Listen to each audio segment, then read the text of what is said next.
Mr. Chairman, the Governor of the great state of South Dakota, Kristi Noem. Well, thank you. Thank you, Mr. Chairman. It's an honor to be with all of you today, and thank you, Congressman, for that very kind introduction. You are a wonderful friend, and you're doing such a great job, maybe because you stole half of my staff and kept them when I left the Hill. No, but you're a wonderful representative for South Dakota. Thank you for caring so passionately for all of our people.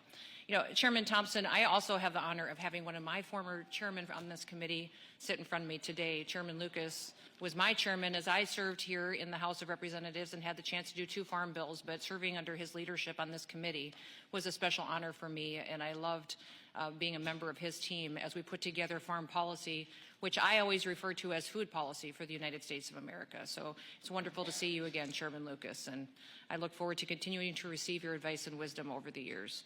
Ranking Member Scott and members of the committee, thank you so much for letting me be here with you today to discuss this topic.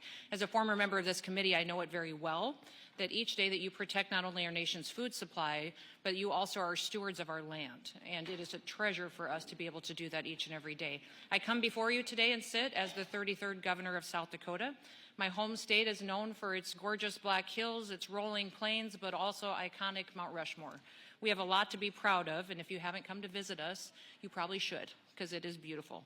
Agriculture is our #1 industry in our state, but tourism is our 2nd largest industry.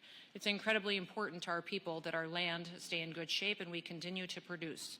This year is special to me because this is the 30th year that I have worked on agriculture policy.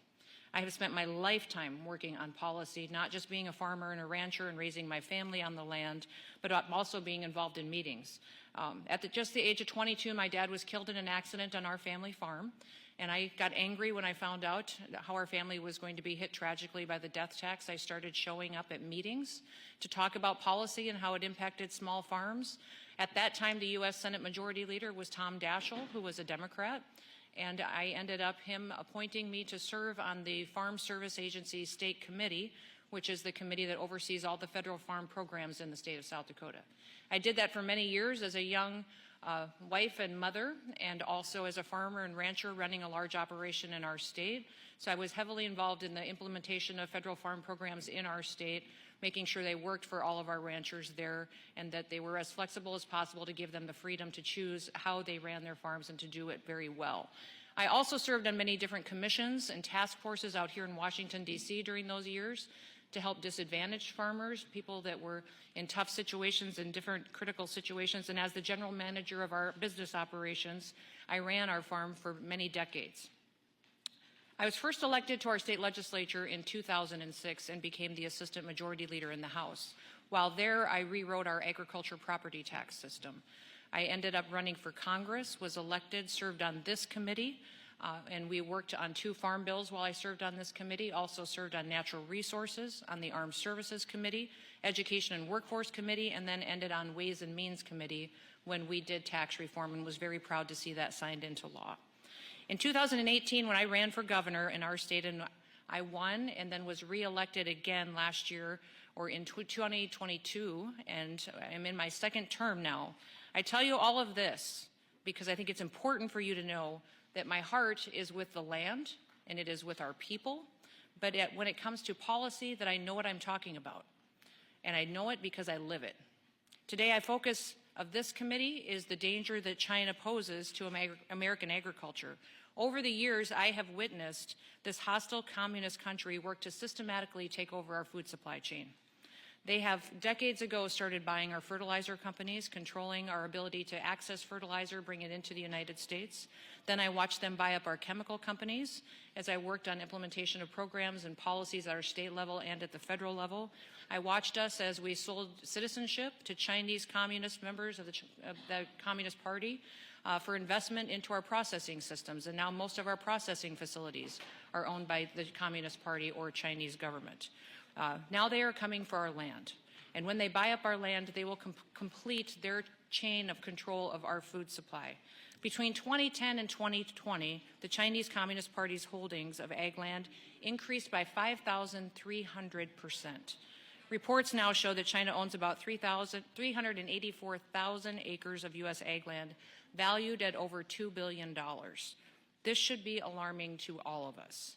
USDA admits that this may not even account for all of the land that they own because there's very little track of foreign interests that are involved in these large transactions. In fact, there's very little reporting that happens at the state or the federal level, and little consequences for allowing countries who hate us from owning our land.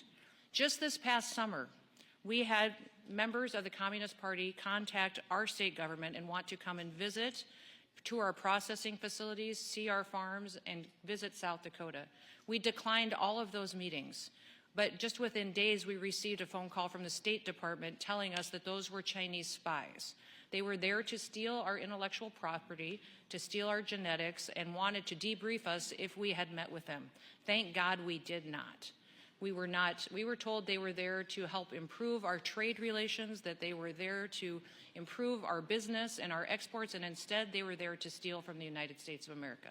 So the threat is very real to us every single day, what China is doing, and they have a 1,000-year plan to become the world dominating power in the world, and the only thing standing in their way is America.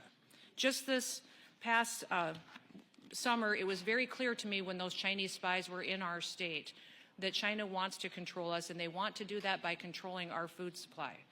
The Chinese Communist Party is not our friend. They're not our partner, and they're not our ally. They're our enemy.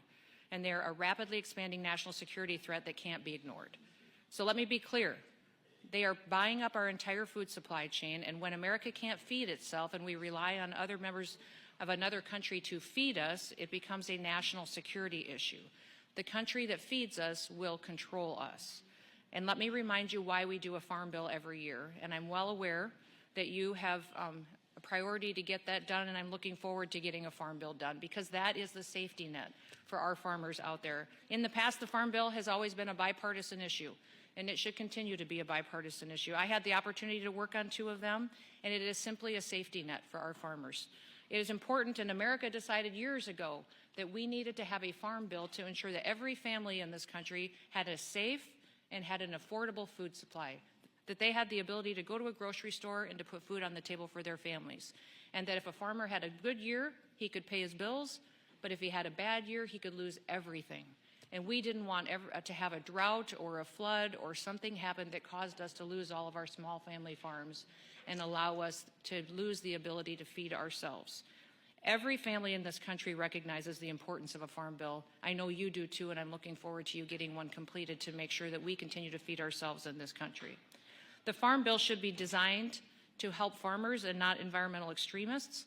I hope that you'll continue to focus on making sure that we are working as a conservationist myself. I'm committed to protecting the abundance of our natural resources in my state, but so-called climate-smart agriculture dictated by the Biden administration does not help farmers. And it does not help us put food on the table or conserve our natural resources. We want wildlife habitat solutions that meets the needs of the people and the states that best serve this country and our ability to feed ourselves and protect ourselves. The Farm Bill manages risk, and it is a safety net, and I hope that you can get that done. Recent media reports show that the largest Chinese holder of American ag land is shipping food and medical supplies to China to be stockpiled by the Chinese military. We all saw when China purchased land in North Dakota that they claimed was for a corn processing plant, that there wasn't going to be enough corn in that area to supply that plant, and that it was just miles from a military installation. They were purchasing that land on purpose for national security reasons, and that is why I've made it a priority in my state to ensure that that doesn't happen on my watch. In South Dakota, we worked for 2 years to make sure that we had a bill in place that would make sure we know who's buying our land and that it wasn't going to be from a country that hated us. China would never allow us to go to their country and buy land in their country. They don't even allow their own people to buy their land. There's no reason we should allow them to come into our country and buy our land, and especially not close to our military installations. South Dakota is the home to Ellsworth Air Force Base. It's the home of the B-1 bomber that has protected this country for the last 50 years. It's also home to the MQ-9 Reaper drones, which are in operation protecting us as well. But it will be the first home of the B-21s, which will be the bombing platform that will protect this country for the next 50 years. And it's incredibly important that we stop China and that we make sure other evil foreign governments don't come in and have the opportunity to buy up land next to these military installations. When we talk about food policy, please talk about it from a national security standpoint. It is important that we grow our own food, that we produce it here, and that we're doing it in a way that protects the United States of America. And with that, Mr. Chairman, I will yield back.